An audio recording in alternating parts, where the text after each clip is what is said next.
I'm Phoebe King Jackson, an LPC. I grew up in Colts Neck, New Jersey, one of five, summered in Bay Head. So we had a lot of time together, the four of us. And then my half sister came later on. But, we just kind of ran in this little pack together.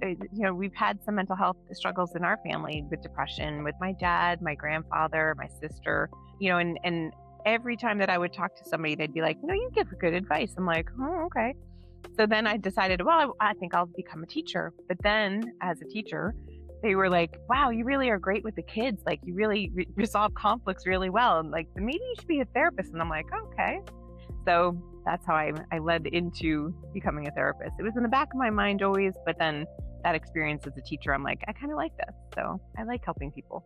Undergrad, I went to Monmouth University. At first, I studied education and psychology.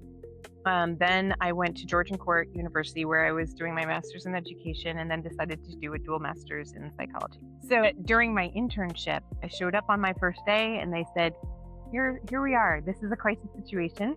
It was a very intense one and I was very new to it.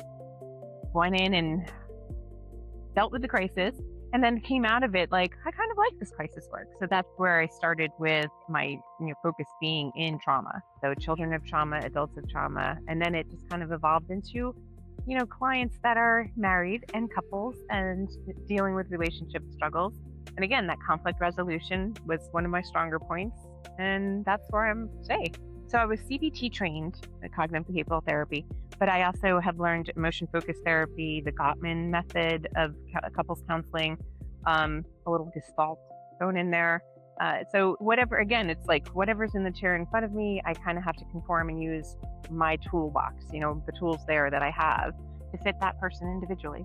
Therapy is a scary process. You have to sit with yourself, with your feelings, your emotions, and it can be a struggle at best on your own.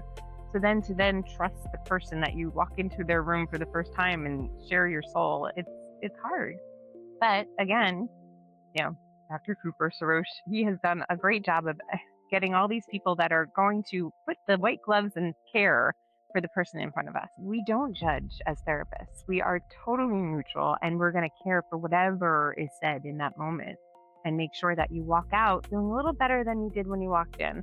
And even on the days when it's not, when you're walking out and you're struggling still, it's with the hope that next time you come through that door, we can continue to make it less of a burden.